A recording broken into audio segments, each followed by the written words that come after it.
متابعي سنتر حسن وحسين في كل مكان وفي اي زمان.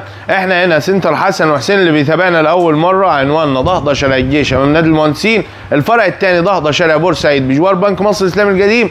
فضلا وليس امرا دوس اشتراك على القناه وفعلي زر الجرس عشان يوصل لك كل ما هو جديد في عالم الادوات المنزليه. والنهارده هعرفك الفرق بين المكنه البسكوت الاصليه والكوبي، وهتعرفيها ازاي، وايه اللي هيستحمل معاكي ويعيش معاكي ويطول معاكي في العمر، وايه اللي هياخد يومين ويبوظ معاكي. اهم حاجه تصلي على النبي، فعلي زر الجرس ودوس اشتراك في القناه عشان يوصل لك كل ما هو جديد في عالم الادوات المنزليه من سنتر حسن وحسين. هتستفادي وتفيدي غيرك في جهازه.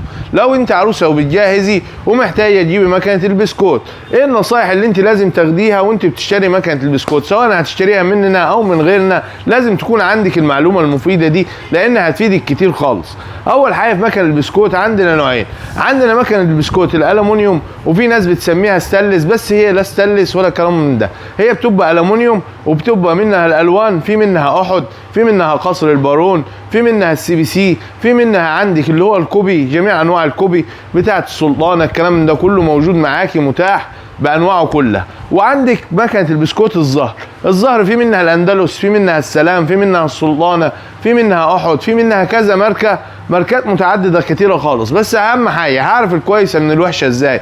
تعالي وانا هوضح لك الفرق بين الكويسه من الوحشه، وهتعرفي دي ازاي وتعرفي دي ازاي. مع سنتر حسن وحسين انت في امان. اهم حاجه زي ما قلت لك، فعلي زر الجرس واشتركي في القناه عشان تستفيدي وتفيدي غيرك بمعلومات انت لاول مره ممكن تعرفيها. اول حاجه معانا مكنه البسكوت الزهر منها 3 انواع او 4 انواع. في منها الاصلي وفي منها الكوبي. الكوبي معناه ايه؟ الكوبي اي مكنه بسكوت زي كده بتبقى مختومه هنا عندي على الكرتونه الاندلس، وعلى المكنه نفسها برضو بتبقى مختومه عندي الاندلس. بس دي اللي هي المكنه الكوبي اللي هي بتبقى زهر، مش زهر زي حديد ومطلي لون عشان تديكي لون الزهر. دي هترمي معاكي في الخبيز، يعني انت هتيجي تخبزي خبيز هتلاقي المكنه دي تطلع معاكي صدى او ترمي معاكي في الخبيز. تمام؟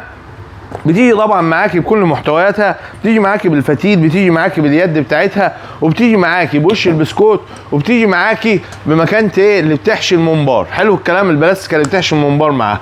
دي الكوبي مختومه الاندلس. وعندي الاندلس الاصليه اللي هي الزهر. لو لاحظت الفرق بين الاثنين، بص كده، دي مقاس ودي مقاس تاني خالص، عشان محدش يشتري حاجه وهو ايه مش عارف ايه اللي بيشتريه. لا، اللي هي الاندلس الاصليه تبقى مقاس 10 مظبوطه بالملي. الاندلس المضروبه الوش مقاس 10 والمكنه خفيفه جدا وصغيره جدا. لا، هنا عندي الفرق اهو واضح معاك يا ست الكل. يعني انا كده هعرف افرق بين الاصليه وبين المضروبه. الاصليه برضو بتيجي معاك بجميع محتوياتها.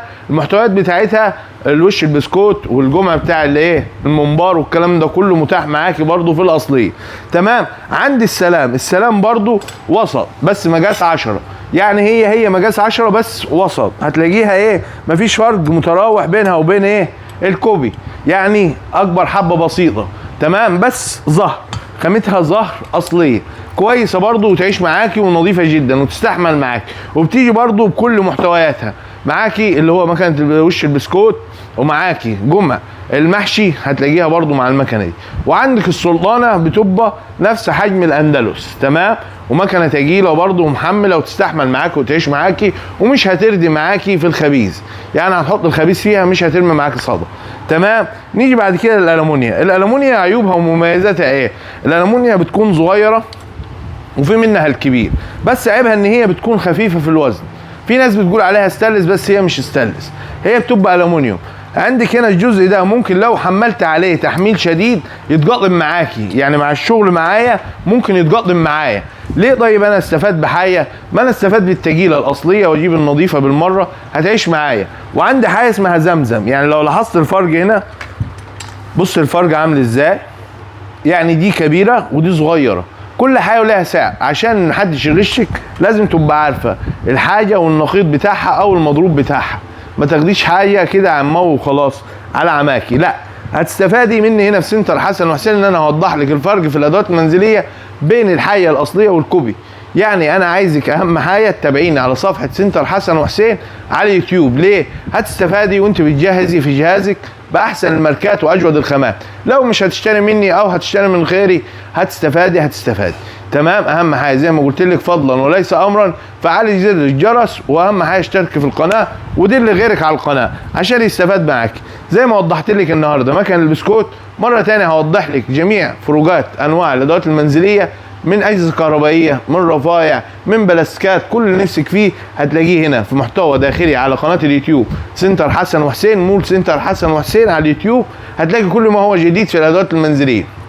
زي ما قلت لك فضلا وليس امرا اشتركي في القناه، فعلي زر الجرس، دل غيرك على القناه، هتلاقي فيها عروض حلوه خالص هتعجبك باذن الله في اي مكان وفي اي زمان. اولا سنتر حسن وحسين رقم واحد، اهم حاجه المصداقيه رقم واحد عندنا. والسلام عليكم ورحمه الله وبركاته.